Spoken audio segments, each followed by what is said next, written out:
ಪರಶುರಾಂಪುರ ತಾಲೂಕಿನ ಪರಶುರಾಂಪುರ ಗ್ರಾಮದ ಹಳಕೆರೆಯಲ್ಲಿ ಬಳ್ಳಾರಿ ಜಾಲಿ ಗಿಡಗಳು ವ್ಯಾಪಕವಾಗಿ ಬೆಳೆಯುತ್ತಿರುವುದು ಸ್ಥಳೀಯರಿಗೆ ತೊಂದರೆಯಾಗಿದೆ ಎಂದು ಗ್ರಾಮಸ್ಥರು ಆಕ್ರೋಶ ವ್ಯಕ್ತಪಡಿಸಿದ್ದಾರೆ. ಕೆರೆ ಏರಿ ಮೇಲ್ಭಾಗ, ಅಕ್ಕಪಕ್ಕ ಪ್ರದೇಶ ಹಾಗೂ ಕೆರೆ ಅಂಗಳದಲ್ಲಿ ಗಿಡಗಳು ಹೆಚ್ಚಾಗಿ ಬೆಳೆಯುತ್ತಿದ್ದು ರೈತರು, ಸಾರ್ವಜನಿಕರು, ಬೆಳಗ್ಗೆ ವಾಕ್ ಮಾಡುವವರು ಹಾಗೂ ಯೋಗಾಭ್ಯಾಸ ಮಾಡುವವರಿಗೆ ಅಡಚಣೆ ಉಂಟಾಗಿದೆ. ಈ ಕೆರೆ ರೈತರಿಗೆ ಮುಖ್ಯ ನೀರಿನ ಮೂಲವಾಗಿದ್ದು ಪರಿಸರದ ಮೇಲೂ ದುಷ್ಪರಿಣಾಮ ಬೀರುತ್ತಿದೆ. ಈ ಗಿಡಗಳು ಈಗ ಚಿಕ್ಕದಾಗಿರುವುದರಿಂದ ಬೇರು ಗಟ್ಟಿಯಾಗುವ ಮುನ್ನವೇ ತೆರವುಗೊಳಿಸುವುದು ಸೂಕ್ತ ಎಂದು ಗ್ರಾಮಸ್ಥರು ಅಭಿಪ್ರಾಯಪಟ್ಟಿದ್ದಾರೆ. ಇಲ್ಲವಾದರೆ ಮುಂದಿನ ದಿನಗಳಲ್ಲಿ ಕೆರೆ ಕಟ್ಟೆಗೆ ಹಾನಿಯಾಗುವ ಸಾಧ್ಯತೆ ಇದೆ ಎಂಬ ಆತಂಕ ವ್ಯಕ್ತವಾಗಿದೆ.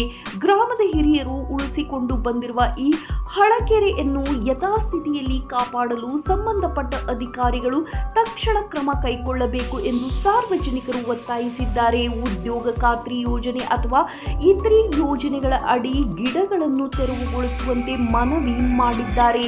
ಇದಲ್ಲದೆ ಕೆರೆ ಪ್ರದೇಶದಲ್ಲಿ ಗಾಜಿನ ತುಂಡುಗಳು, ಬಾಟ್ಲಿಗಳು ಹಾಗೂ ಕಸದ ರಾಶಿ ಹಾಕಲಾಗುತ್ತಿರುವುದನ್ನು ತಡೆಯಬೇಕು. ಪರಿಸರ ರಕ್ಷಣೆಗಾಗಿ ಕ್ರಮ ಕೈಗೊಳ್ಳುವಂತೆ ಈ ಮೂಲಕ ಸಂಬಂಧಪಟ್ಟ ಅಧಿಕಾರಿಗಳ ಗಮನ ಸೆಳೆಯಲಾಗಿದೆ.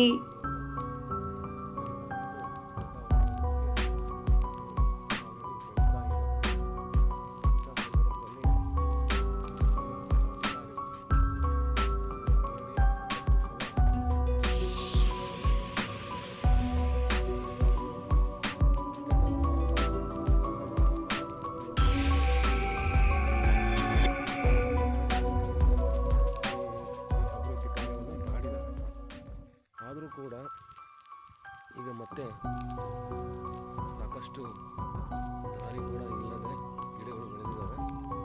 ಈ ಗಿಡಗಳನ್ನು ಈಗ ಚಿಕ್ಕವಿದ್ದಾವೆ. ಈಗಲೇ ಬುಡ ಸಮೇತ ಕೀಳಿಸಿದ್ರೆ ಅಥವಾ ಬುಡ ಸಮೇತ ತೆಗೆಸಿದ್ರೆ ನಮ್ಮ ಹಳಕೆರೆ ಉತ್ತಮವಾಗಿ ಇರುತ್ತೆ. ಮತ್ತು ಅಭಿವೃದ್ಧಿ ಯಾವಾಗಲೂ ಅಲ್ಲಿ ಸಾಕಷ್ಟು ಜನ ವಾಕ್ ಬರ್ತಾರೆ, ಸಾಕಷ್ಟು ಜನ ಆರೋಗ್ಯಕ್ಕೋಸ್ಕರ ಮಾಡ್ತಾ ಇರ್ತಾರೆ ಈ ಕೆರೆ ಅಂಗಳದಲ್ಲಿ, ಕೆರೆ ಕಟ್ಟೆ ಮೇಲೆ. ಇಂತಹ ಸಂದರ್ಭಗಳಲ್ಲಿ ಈ ಗಿಡಗಳು ಬೆಳೆದಿರೋದ್ರಿಂದ ಈಗಲೇ ಮೇಲಾಧಿಕಾರಿಗಳು, ಇದಕ್ಕೆ ಸಂಬಂಧಪಟ್ಟಂಥ ಅಧಿಕಾರಿಗಳು ಗಮನ ತಗೊಂಡು ಇವನ್ನು ಚಿಕ್ಕವಳಿದ್ದಲ್ಲೇ ತೆಗೆದುಹಾಕಿದರೆ ಬೇರೆ ಹೋಗೋದಿಲ್ಲ, ನಮ್ಮ ಕೆರೆ ಕೂಡ ಹಾಳಾಗೋದಿಲ್ಲ.